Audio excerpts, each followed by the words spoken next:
Hey loves, so it's Sunday and I have literally done absolutely nothing today. I went and got breakfast and then the rest of the day Josh and I just stayed in bed doing nothing, watching TV, playing video games, absolutely nothing. We did watch the newest episode of The Last of Us and once again, on a roll for crying. I think there's been a single episode, the entire series, that I didn't cry. I mean, to be fair, I didn't sob in the newest episode, but I did tear up. It was where we had Ellie's flashback with her history. Bella Ramsey is just doing an absolutely fantastic job. Even though I would have loved some more Pedro Pascal, I just appreciate Bella Ramsey for everything she is doing in this show. She is bringing it. Since I've gotten home, I watched Criminal Minds.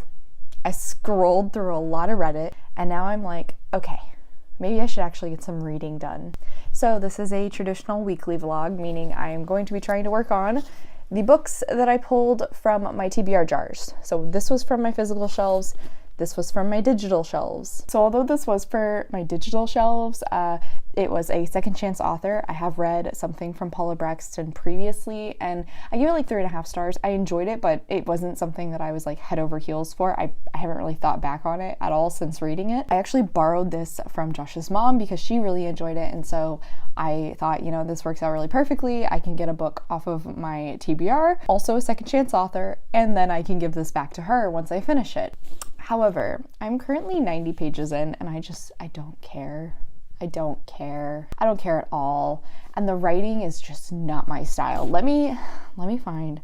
There was a specific page where, I'm not joking, there was not a single paragraph break at all. Breaks. Here we go. Look at that. Not a single one. This is all one paragraph. That's ridiculous. Following this woman who has the ability to touch things and then she can see their history. She and her mother recently bought an antique shop. She ends up finding this one little item. I don't really know what to call it. It's like essentially an old style keychain for women. It's a terrible description, but that's basically what it is. And she's been called to it, and anytime she touches it, she has these glimpses of something terrible that happened. Now she's starting to think that she might actually be time traveling after a second or third vision of the past. Then there's also a ghost that is staying in this house as well and is trying to push our main character, Xanath, to do this so that she can help the ghost's daughter. That's what I think is happening. Then from other research I've done on Goodreads and Storygraph, it seems like this is definitely an Outlander knockoff. No shame to that. I mean, historical fiction, got a little mystery, and then there's a romance. Plenty of people enjoy that. Like, that's not something I wouldn't read. It's just not something I'm super excited for. And in this moment, I have no urge to continue with this book, unfortunately. Yeah, I think I'm gonna DNF this, which is a real shame because I had like 2 different video projects with this as the kicking off point. Oh well. So since I DNF'd that one, naturally you would assume I'm gonna pick up The Last Mrs. Parrish. Except I don't really want to pick this up either. I'm usually such a planner and I am a mood reader, but 9 times out of 10 I can kind of keep myself stuck to the plan. Right now, that's just not working for me. I am in the mood to read something and I don't know what it is. Actually, I do know. I want to read something fantastical. I want some fantasy, and that is because Realmathon just got announced and I am very excited for April. I have 3 fantasy books on my March TBR. 2 of them are mythological retellings, and that's not really what I'm in the mood for. Seeing as how I literally just finished another one for my Women's Empowerment Day video. And then the other one I was planning to read physically, but it doesn't come out until March 7th, which is Tuesday. And now I am just in this like indecisive limbo of I want to read something, but I don't know what to read. It's a struggle. Part of me wants to just like buck my TBR and mood read, or actually, you know, it sounds like a lot of fun. I could just utilize my TBR jar and just like pick up a book off of my own TBR that fits with whatever this is. We'll figure out something. I don't know. This is a very unfortunate mood given that I had a fairly decent sized TBR and I have video plans connected to many of those books, but I just don't want to read any of those right now. That's unfortunate. Okay, we got movie or TV adaptation. The answer was literally staring me in the face. I could have just picked up a manga. These are short. They're not on my TBR. They're gonna give me a little bit something different. How did I not think this through? Now the problem is, do I read Soul Eater or do I read Spy Family? Either way, I'm starting a manga series, which is a feat in and of itself. This one's fairly short. This is quite long. This is a favorite of mine. This is a new to me story. See, I'm so indecisive right now. I don't even know. Let's flip a coin. Heads, Soul Eater, tails, Spy Family. Hey Alexa, flip a coin. Okay. You got heads. Heads it is. We're going with Soul Eater. Okay, there we go. I figured out what I'm reading tonight.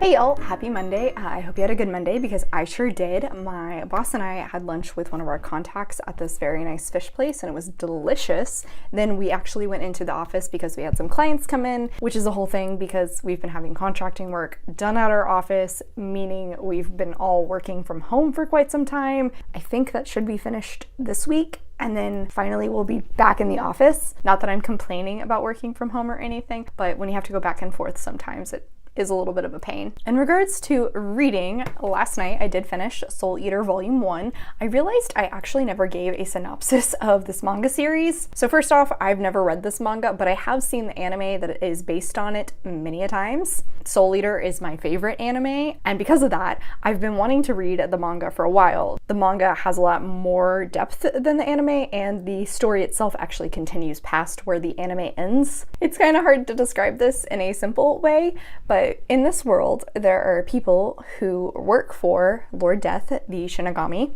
or Death God. Most of these people kind of fall into two categories. You either have meisters or weapons. In this case, this is Soul. He literally turns into this weapon. Like his body becomes that weapon. And then he is wielded by his meister, Maka. Maka is my favorite character. So in this series, we are following 3 different meisters and their weapons who are trying to eventually complete the task in order to make their weapons a death scythe, meaning a scythe that Death himself can use. When we start the series, we are following Maka and Soul, who have just about completed this. To do so, you have to collect 99 evil souls as well as a witch's soul.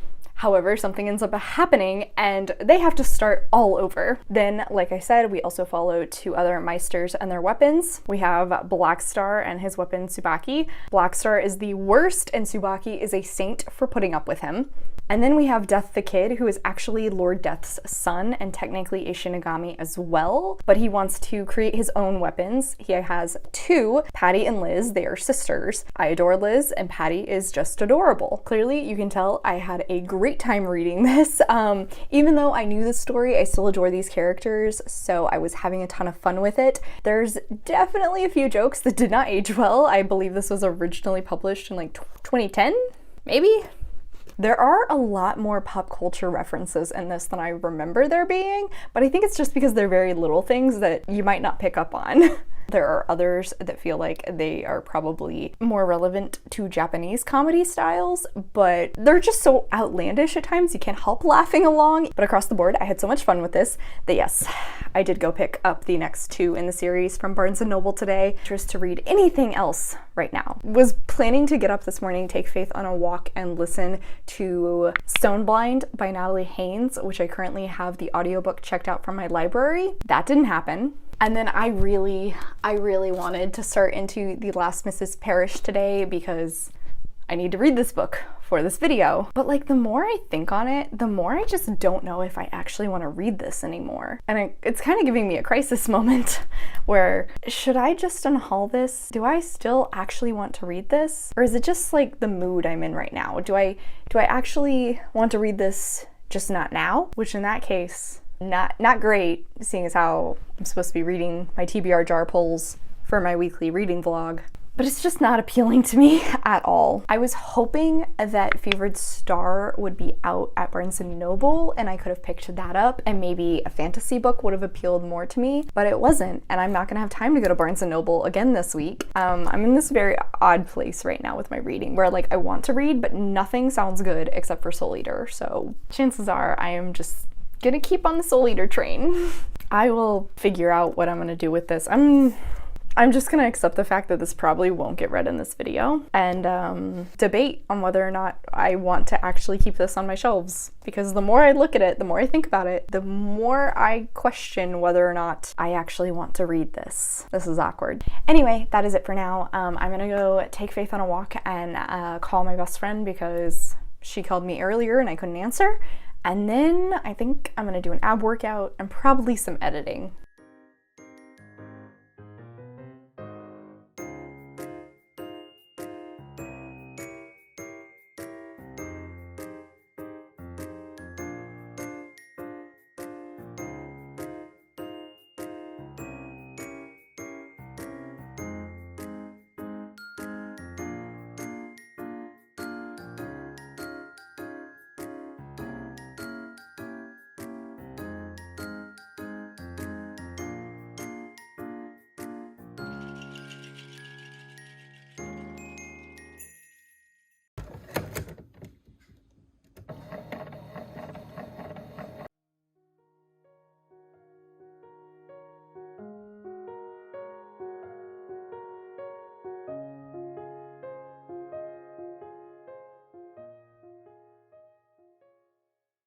Got himself into a corner and beeped really sadly. And I was like, oh no, I'm having feelings. And then all of a sudden, it was like this entire world had exploded in my head. It has never happened to me before, it has never happened to me since, but because I bought a vacuum cleaner, I now knew that there was a character named Rambo who would be a socially anxious Roomba vacuum. Hey friends, so it's Tuesday and we have many things to discuss. I have a stack of books here. So we're gonna start at the top. I read Soul Eater Volume 2 yesterday.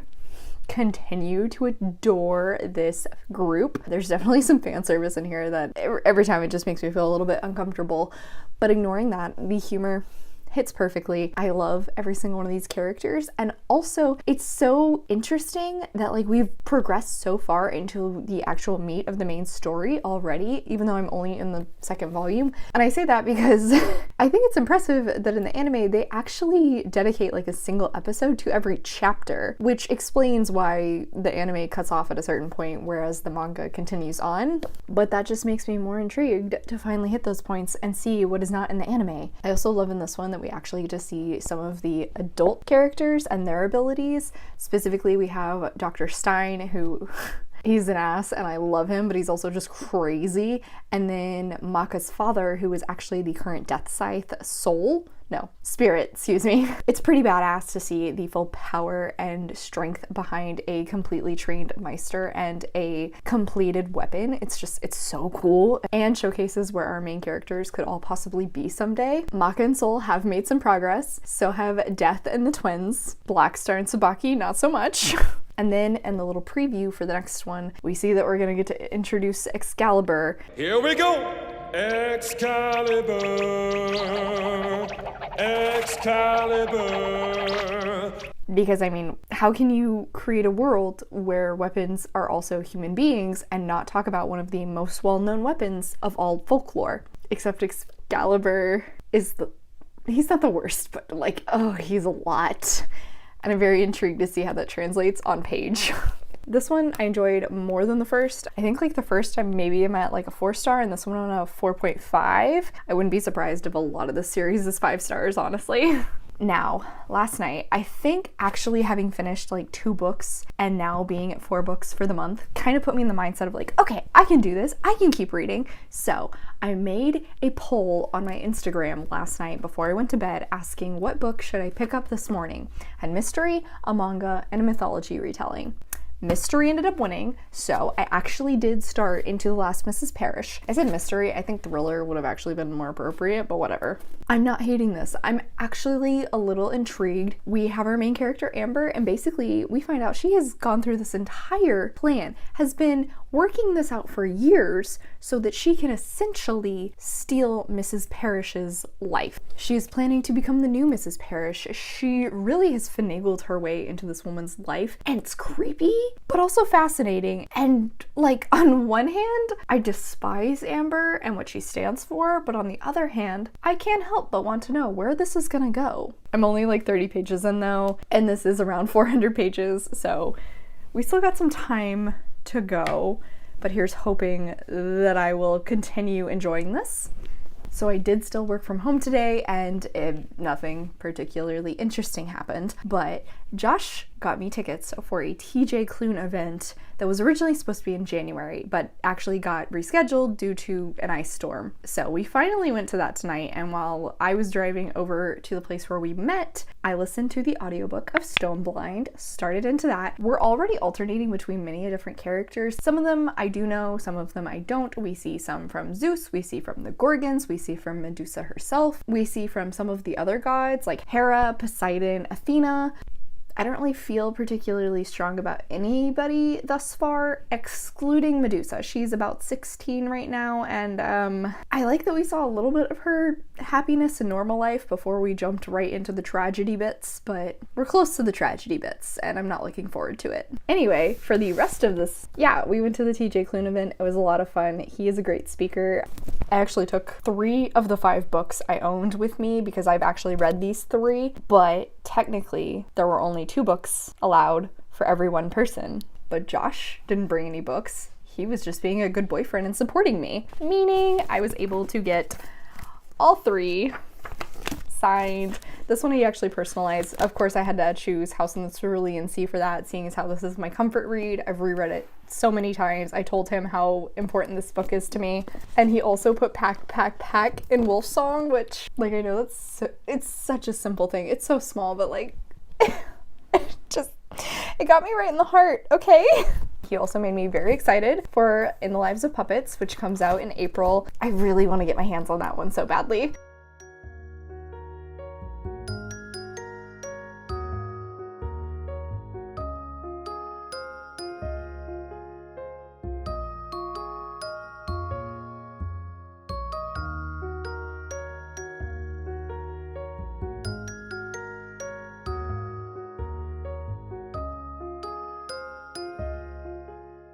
Hey friends, I was about to get into bed until I realized I have not filmed an update today. So hi, it's Wednesday. Work was fine. I hung out with my friends this afternoon. I took Faith on a walk. I did a HIIT workout. So, you know, had a pretty healthy day overall. I did read some more Into the Last Mrs. Parrish this morning. I'm currently at about 75 pages. I don't know how to feel. On one hand, I'm intrigued, but on the other hand, I'm like, this is just moving kind of slow, and there's still so much time that I'm intrigued on where it's gonna go, but I don't know if I'm wanting to dedicate the amount of time necessary to reach that point. So then I was considering picking up the audiobook of it, but I'm in the middle of the audiobook for Stone Blind by Natalie Haynes, and I'm also feeling very meh on this one as well. Basically, I'm just having a book crisis this week apparently, because it's like I thought I was going into a slump. I got addicted to manga. Like, I thought I was back on top, going back to normal, and now we're just dropping back down to, oh, maybe I am going into a slump, and I don't like this. I don't like it at all. Part of me is enjoying Stone Blind, but it is kind of odd. I do agree with people that the book is to be Medusa's story, and yet there's like a ton of different perspectives going on that are not all from Medusa, not even all about Medusa. We're already seeing stuff about Perseus, which I don't care about Perseus' side of it. That's why I'm trying to read a book about Medusa's side of it, and I'm just upset by this because I enjoyed 1,000 Ships. I was looking forward to this one. Not going great. The gods are all kind of the worst. We see the birth of Athena, and I did really appreciate that when Hephaestus is like swinging an axe at Zeus's head, Apollo was like, oh, well, Dad, why did you say so? I would have done that. I think I'm currently about 2 hours into the audiobook, and it's an 8-hour audiobook. I still have a ways to go, and I hate that I'm feeling slumpy. I thought I had saved it. I thought I had recovered, but the feeling is continuing, and I'm wondering if maybe I should just go ahead and pick up the next Soul Eater instead, because apparently that's all I want to read right now. But I really don't want to go buy yet another book this week. I'm just very excited for Realmathon because I figured out what I'm going to do for that, and I'm going to do my best to try and read almost completely fantasy, which I think has just put me in the mood for fantasy, and that's why all of these books, which are not quite hitting same as they might have if I was in the mood for them. I mean, arguably Stoneblind is kind of fantasy, but it's like mythology retelling fantasy and not fantastical world sort of thing. I don't know. This is just very unfortunate. I am going to attempt to continue reading Last Mrs. Parrish. If I hit 100 pages in and I'm still just feeling meh, I might DNF it. And then like if I DNF it, I don't know if I want to unhaul it or if I want to hold on to it and try again later, because it could just be this mood.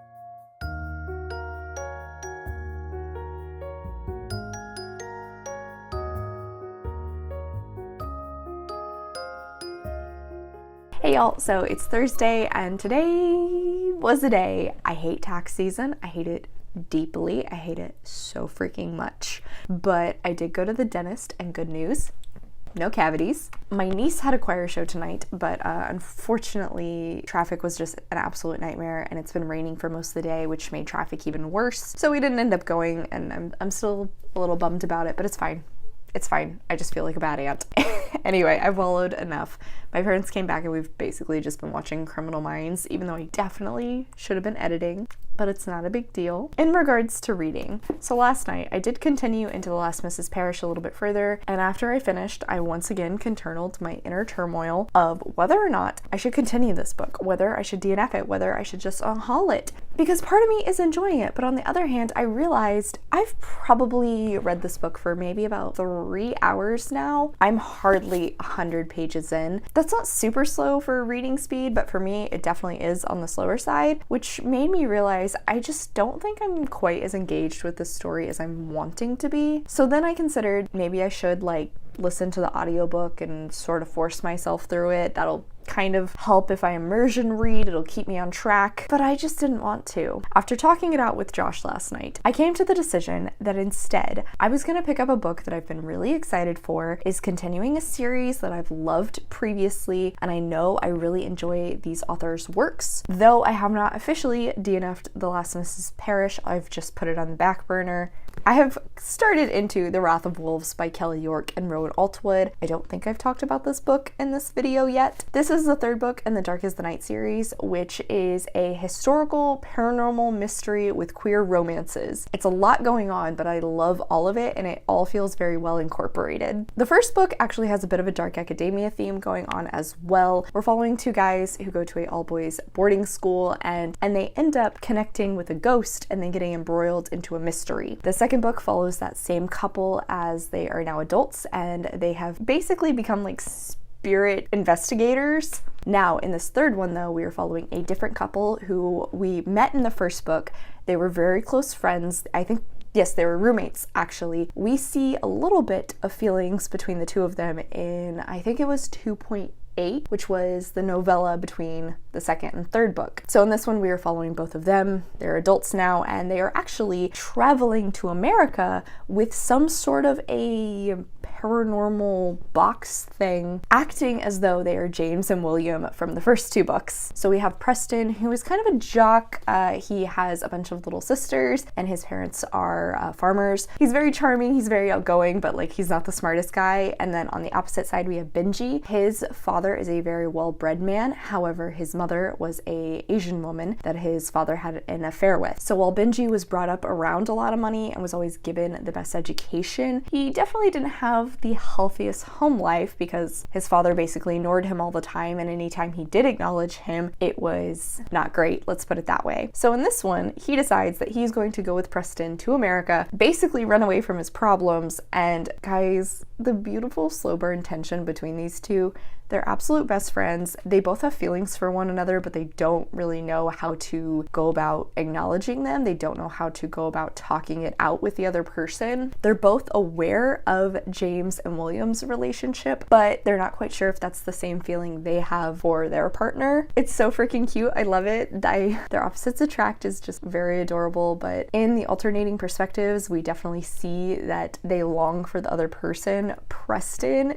desperately just wants to cuddle with Benji like all the time. It has me in a chokehold. Benji is just so protective of Preston and so impressed that he is constantly just like this happy person that makes everybody fall in love with him. Like I was saying, I knew if I continued this series, I was going to enjoy it. I was going to automatically get sucked in. And now that they are actually in America and they are traveling from Boston to California via train, which is going to be quite a ride because this is still set in like the late 1800s. We've had some developments in the fact that apparently there are people on the train that are trying to find James and William and this artifact that they're traveling with. But of course, you know, it's not actually James and William, it's Preston and Benji. But now there's just this additional element of danger, and I'm so engaged. I'm loving it. I guess that's just what I kind of need to do right now is mood read whatever is appealing to me. And right now it's this, and it's working out very well for me. Thankfully, I'm at least reading another book off of my physical TBR, even if I bought this a lot more recently than the last Mrs. Parrish. And it is also continuing a series. I thought this was going to be the final one, but it turns out apparently the authors actually have plans for 2 more books. That's great for my love of these characters. Not amazing for my series tracker, but I don't think either of the next 2 books have been written yet, so at least I'll catch up on the series for the time being.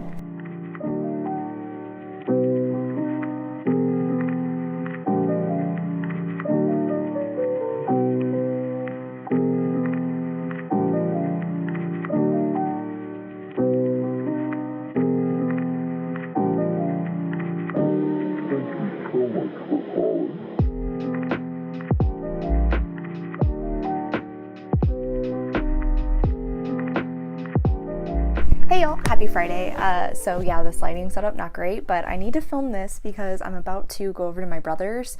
Usually I go over on Tuesdays, but since Josh and I had the TJ Klune event on Tuesday, I'm going over on Friday instead because I still want to hang out with them. So officially was back in the office today for the first time. They're not 100% done with the contracting work, but there's like just a few little things. So that means I can wear headphones and it's not a big deal. I finally started to tackle into that giant stack of filing I have. Yeah, I only showed a little bit of it in my B-roll earlier. There's way more than that. I still haven't even tackled like the single sheets that I have to just go through and file away, not to mention a bunch of stuff that I need to print and file. It's a whole thing. Anyway, I don't remember if I really talked about this yesterday. I have come to the decision that I'm just gonna put down The Last Mrs. Parrish for now. Not officially DNFing it because I think I just need to listen to what my mood's telling me and read what sounds like I'm gonna love. This one, I think I might pick up whenever I have the audiobook. I was just getting really fed up with the amount of time dedicated to all of the descriptions around like the setting, the atmosphere, all of these rich people things. I didn't care. You know, on one hand, like that definitely feeds into the rich people drama feeling that this book has, but on the other hand, it just wasn't what I was wanting. I'm continuing to love these two. Benji and Preston are just absolutely adorable. Preston is so protective of Benji, but at the same time, Benji's getting a little fed up with it and finally starting to put his foot down and be like, I'm an adult man, I can take care of myself, you don't have to baby me. On one hand, I was all over it. Yes, go, good for you, Benji, but on the other side, no, honey, he just wants to protect you because he loves you. Even though he can't admit that, neither of them really can admit their feelings. It hurts my heart, but it also means that whenever they finally do, It's gonna make that moment all the sweeter. In regards to them traveling with this mysterious box thing, they have run into some trouble. There are multiple people who are now following them, desperate to get this box and return it to their employer. It's a whole big thing, but we've also seen 2 different ghosts now, one of which is attached to the box, and the other is attached to the woman who is a part of the gang that's chasing them. Equally intrigued on both sides about what's gonna happen there with those ghosts. So I'm enjoying this 10 times more. Definitely gonna read some more of it tonight since it's Friday. I probably won't get back until late, but still, I definitely am gonna pick this up. I really haven't gotten to listen to any further into Stoneblind, unfortunately. I'm probably about like 30% in, and I am enjoying it, but I just don't get how you have a story with a titular character like Medusa and then put all of the focus in the different perspectives on characters that are not Medusa.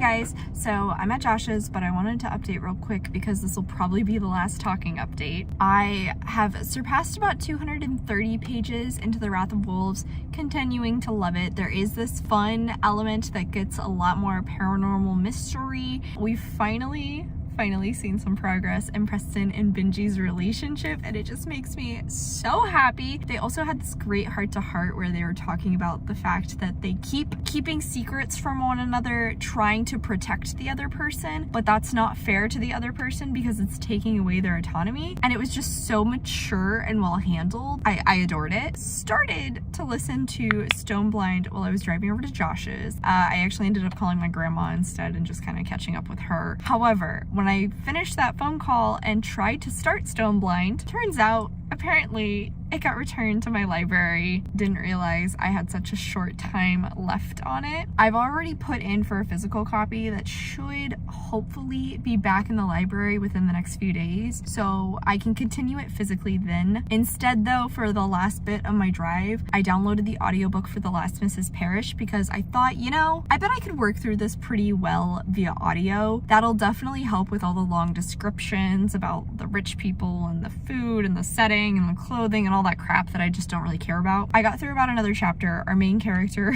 she's the absolute freaking worst, and I'm very intrigued about whether or not Mr. Parrish may possibly be abusive. I'm not certain of that. That's just a guess, but I could possibly see it based on some of what we've seen in his interactions with the current Mrs. Parrish. We also saw the current Mrs. Parrish's mother call her out on having become this very hoity-toity country club rich snob of a person. I did like that. I like that the mother was calling her out on it because it's definitely true. I mean, she's not a bad mom, but like she definitely is not a good mom either. The younger daughter is like the absolute worst. She is such a spoiled brat, and every interaction with her, I'm just like, I genuinely would not be able to be around this child. That's about it. Josh and I are gonna be pretty lazy today. We have to watch the next episode of The Last of Us, which actually has the guy who voices Joel in the video games as a character, Troy Baker. So that's very cool. I think Josh and I are planning to make a pie tonight, like a savory veggie mushroom pie, which sounds very good, and I'm looking forward to that. And then probably play some video games. That's all we're really planning. We want to have a nice, lazy, relaxing weekend, but also we've been wanting to cook something lately, so yeah, that'll be fun.